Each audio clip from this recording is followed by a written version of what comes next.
On parle baseball maintenant à l'approche de l'ouverture du marché des joueurs autonomes. Ça s'en vient très, très, très prochainement.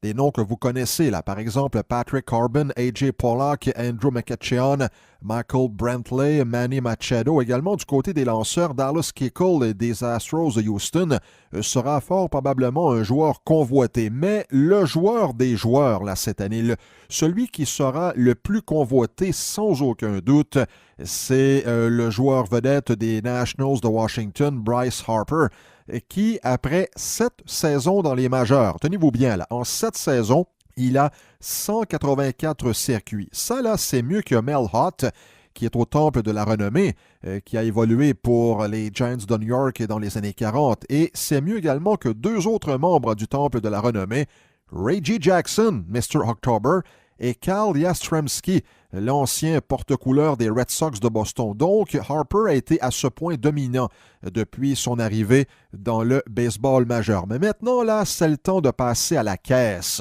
du côté de Harper et de son agent Scott Boras. Oh là là! Scott Boras, bien sûr, on le connaît pour son travail dans le dossier de Alex Rodriguez. Rodriguez qui avait accepté le 11 décembre 2000 un contrat de 252 millions de dollars. On se souvient bien sûr de cette annonce qui avait secoué le monde du baseball majeur. Mais là, on est passé à un autre niveau. Là, maintenant, là, du côté de Bryce Harper, ce qu'on recherche, c'est un contrat qui avoisine les 350 millions de dollars. Il y en a qui vont dire ça n'a aucun bon sens payer des joueurs de baseball de cette façon-là. Mais ça, mesdames, messieurs, ça signifie une chose. L'industrie du baseball majeur est en santé. Et on a beau critiquer les dirigeants et trouver que les joueurs, ne recherchent que l'argent, on contribue à cela. On en parle. Je vous en parle, moi, aujourd'hui. J'en parle à la radio depuis près de 20 ans du baseball majeur.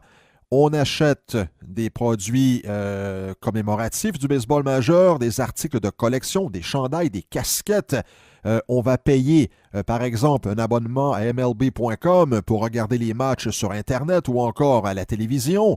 Ça contribue à engranger des milliards de dollars pour le baseball majeur. Et les joueurs touchent leur, entre guillemets, leur pourcentage, bien entendu. Il y aura d'autres joueurs qui vont toucher beaucoup de sous, mais Harper, c'est pas la même chose. Et lorsqu'on regarde, comme je l'ai dit, là, lorsqu'on regarde ses statistiques en carrière, c'est très bien parce que, les circuits 184, les points produits 521.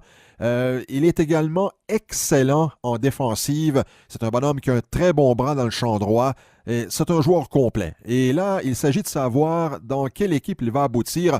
Moi, je me souviens d'une rumeur qui avait circulé l'année dernière lorsque Giancarlo Stanton était arrivé avec les Yankees de New York.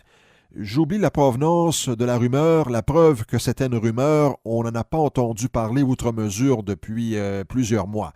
Mais cette rumeur faisait état que Stanton n'était que de passage avec les Yankees et qu'il y aurait éventuellement une transaction avec une équipe riche, on faisait mention des Dodgers, c'était une possibilité, et pour faire de la place à Bryce Harper avec les Yankees de New York. Et lorsqu'on regarde les ratés des Dodgers en série cette année, on pourrait peut-être se demander, est-ce que les Dodgers seraient tentés par un tel marché?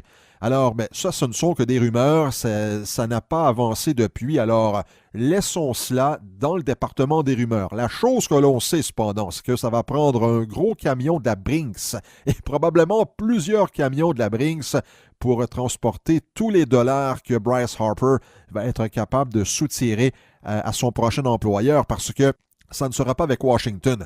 Washington avait déposé une offre de 300 millions de dollars pour 10 ans il y a quelques semaines. Ce n'est plus sur la table. Alors oui, on surveille ça au cours des prochaines semaines. Bryce Harper va changer d'adresse. Maintenant, il s'agit de savoir où il va aller, combien de dollars aussi il va empocher. Et l'autre question qu'il faut se poser, combien d'années on donnera dans ce contrat? Parce que Harper est un jeune joueur, 26 ans seulement. Il y a de grands joueurs là qui ont eu de gros contrats, mais dans la trentaine, je pense notamment la vite comme ça. Je me souviens de Juan Gonzalez il y a quelques années. Aussi, il y a eu Chipper Jones.